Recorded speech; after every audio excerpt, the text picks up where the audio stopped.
NCERT math class 10 प्रश्नावली 10.2 का हम लोग इस वीडियो में करेंगे। प्रश्न संख्या 1 2 3 में विकल्प चुनिए, उचित कारण दें। तो विकल्प क्या ऐसे ही चुन लेंगे, कोई जीके वगैरह तो है नहीं, बनाना होगा ना। कहता है एक बिंदु Q से एक वृत्त पर स्पर्श रेखा की लंबाई 24 cm तथा Q की केंद्र से दूरी 25 cm है। तो वृत्त की त्रिज्या ज्ञात करें।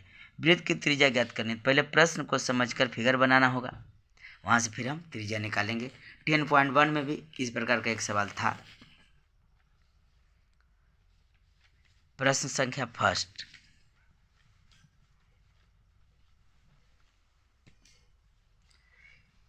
एक वृत्त बना लेते हैं। इसका केंद्र O दे दिया अकॉर्डिंग टू क्वेश्चन। O केंद्र वाला एक वृत्त है। अब कहीं इसके बाएं बिंदु एक Q है, ले लिए। एक स्पर्श बिंदु है जिसका नाम P है। चलिए P Q को मिला दिए और O Q को भी मिला दिए। तो जब OP को मिलाएंगे तो OP हमारी त्रिज्या हो जाएगी। त्रिज्या निकालने के लिए कहा गया है कि P Q कितनी है, तो 24 cm है। O Q कितने हैं, तो 25 cm है। अब समझना होगा कि क्या 25 को हम कर्ण कह सकते हैं। हाइपोटेनस है तो बिल्कुल है, क्योंकि यहाँ 90 डिग्री का एंगल बनता है जी। 90 डिग्री का एंगल बना, इसके सामने की भुजा एक कर्ण कहलाती है। देखिए एक समकोण त्रिभुज है, यहाँ 90 डिग्री जब है तो ये सामने कर्ण कहलाता है हाइपोटेनस। इसको हम लोग परपेंडिकुलर कहते हैं, इसको बेस। अगर थीटा यहाँ हो तो, अगर थीटा यहाँ लेंगे तो परपेंडिकुलर यहाँ होगी और बेस यहाँ हो जाएगी, उससे कोई फर्क नहीं पड़ रहा है। इसको P माने, इसको B माने। चलिए इसको हम लोग B ही मानते हैं, हमारा P है तो इसको B मान लेते हैं।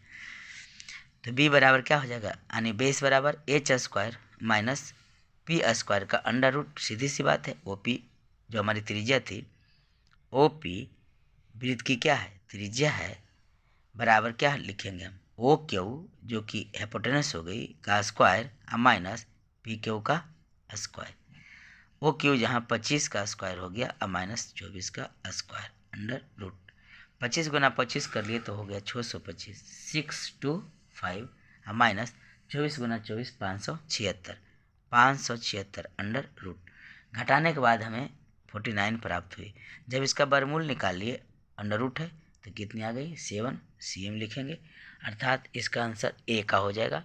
ऑप्शन दे रखा है ना, A कंप्लीट, यही आंसर होगी। क्वेश्चन नंबर 2 को देखिए। आकृति दे रखा है, इसका फिगर बना दिया है।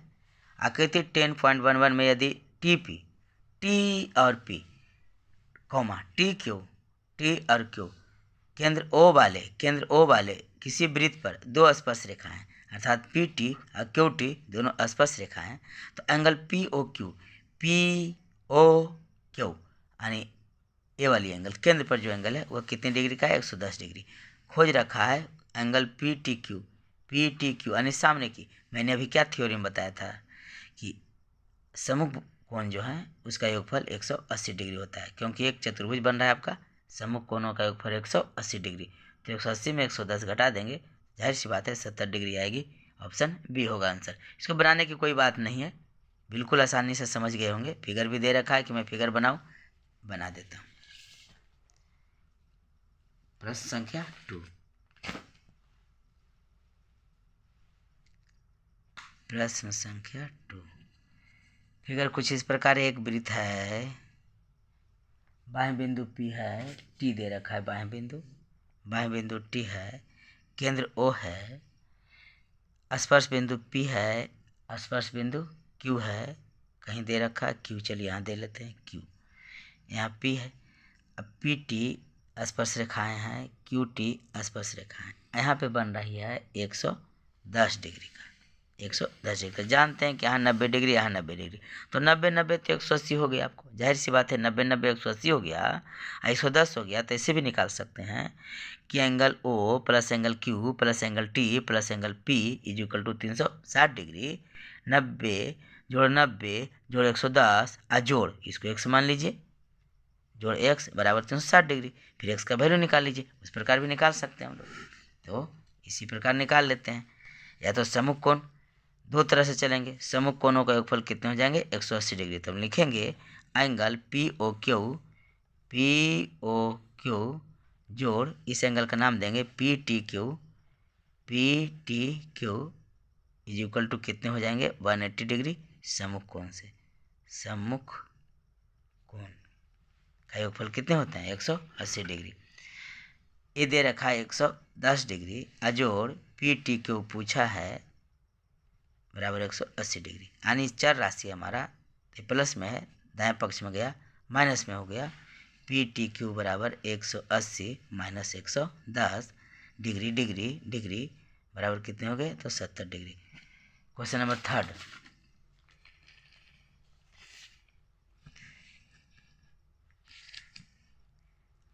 यदि एक बिंदु P से क्यू ओ केंद्र वाले किसी वृत्त पर PA, PB स्पर्श रेखाएं परस्पर 80 डिग्री कोण पर झुकी हो तो POA एंगल POA किसके बराबर होंगे।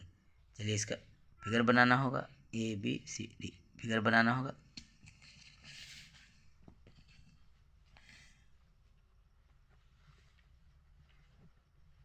प्रश्न संख्या 3।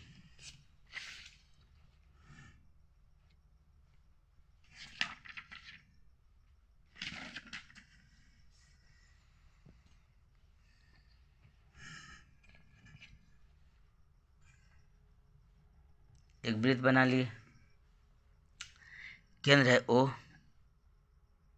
बाएं बिंदु P ले लिए, स्पर्श बिंदु को मैंने A माना, स्पर्श बिंदु को मैंने यहाँ B मान लिया। OP को मिलाया, स्पर्श रेखा को मिलाया, B और P को मिलाया, A और P को मिलाया। यहाँ बोला जा रहा है कि 80 डिग्री है। अगर इसको मिला लिए इसको मिला लिए, जस्ट लाइक वही सवाल है। तो पूछा गया कितनी डिग्री, यहाँ पूछा गया। क्वेश्चन नंबर 3 POQ पूछा गया, POA पूछा गया, POA इस सवाल को पूछा गया। तो A अर्धक है, 80 का आधा कितने हो जाएंगे आपको 40 डिग्री। यहाँ 90 डिग्री बनता ही है जी। देखिए angle OAP equal to 90 degree, angle APO बराबर 40 डिग्री। मैंने 40 कहाँ से लाया, सेंटर से केंद्र से बाएं बिंदु P पर जो OP को मिलाए तो एंगल P को समद्विभाजित कर दिया यानी अर्धक बना दिया। तो एंगल कितने हो गए 40 डिग्री हो गए। तो हम चलेंगे त्रिभुज AOP से जहाँ angle A plus angle O plus angle P is equal to 180 degree because त्रिभुज के तीनों अंतःकोणों का योगफल 180 डिग्री होता है। त्रिभुज के तीनों कोणों का योगफल कितने होते हैं 180 डिग्री होते हैं। A आपका 90 डिग्री है, O निकालना है आपको, और P आपका 40 डिग्री है बराबर 180 डिग्री। जोड़ लीजिए 9 10 13 130 डिग्री, 130 डिग्री जोड़ एंगल हाँ O वही तो पूछ रहा है ना, POA पूछ रहा है तो इसको हम POA भी लिख सकते हैं ना।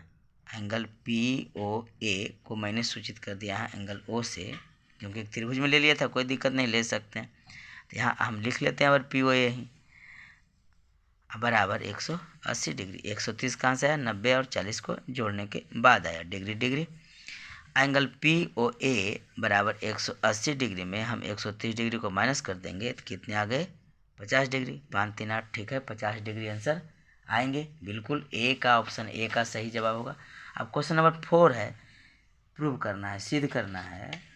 इस चैप्टर में कई सवाल हैं सिद्ध करने वाले, जो कि सारे क्वेश्चन इंपॉर्टेंट हैं, एग्जाम में आते रहते हैं।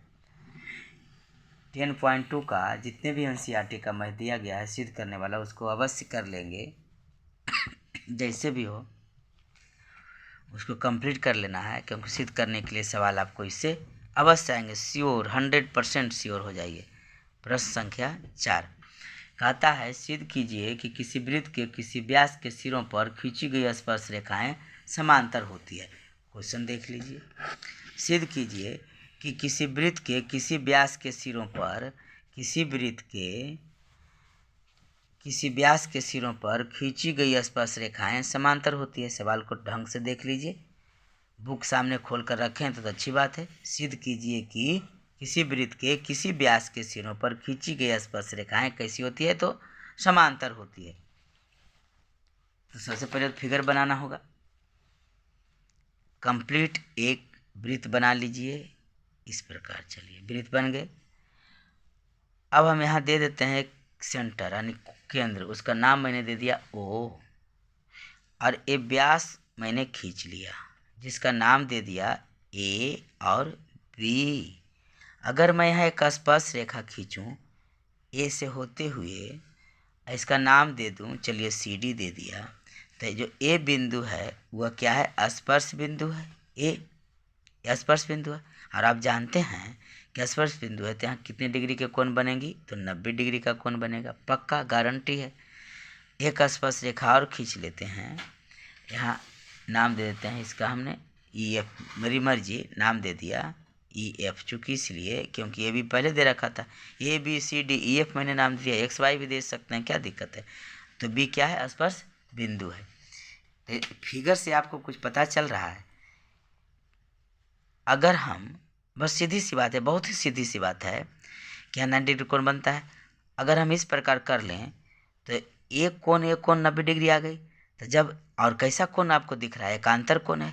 तो जब एकांतर कोण बराबर होते हैं तो जो रेखा खींची गई है वो दोनों कैसी होती है, पैरेलल होती है। एक क्लास 7 8 में पढ़े होंगे, 9 में पढ़े होंगे, 8 में जरूर पढ़े होंगे कि जब एकांतर कोण बराबर हो तो दोनों रेखाएं कैसी होती है, तो समानांतर होती है। बस यही बात को लाना है, इस दोनों कोण को हमें एकांतर शो करना है। लेकिन सिद्ध करने के लिए सबसे पहले कुछ कंडीशनें होती है, उसी क्राइटेरिया को अपनाइए, तब आपको मार्क्स एग्जाम में मिलेंगे। जैसे गिवेन यानी दिया है, आपको क्या क्या दिया, आपने फिगर बनाया, उसी आधार पर आपको शो करना है। तो सी डी तथा ई एफ, सी डी तथा ई एफ दो स्पर्श रेखाएं हैं, दो स्पर्श रेखाएं हैं। ओ केंद्र वाले वृत्त के व्यास जो हैं, जो ओ केंद्र वाले वृत्त, ओ केंद्र वाले वृत्त के व्यास ए बी, व्यास को क्या माने थे हम, ए बी नाम रखें, के सिरों ए और बी, जो कि खींचा हमने खींचा है, या खींचा है फिगर से, तस्वीर से लिख सकते हैं। तो हमें क्या सिद्ध करना है, यहाँ पर सिद्ध करना है कि दोनों रेखाएं जो है स्पर्श रेखाएं क्या है, तो पैरेलल है, C D parallel E F, यही सिद्ध करना है। चलिए प्रमाण लेते हैं, जिसको पत्ते भी बोला जाता है। प्रमाण, चूंकि सी डी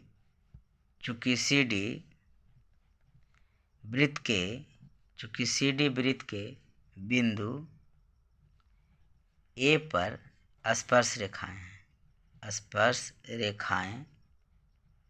हैं, इसलिए एंगल बी ए डी बराबर 90 डिग्री होगी।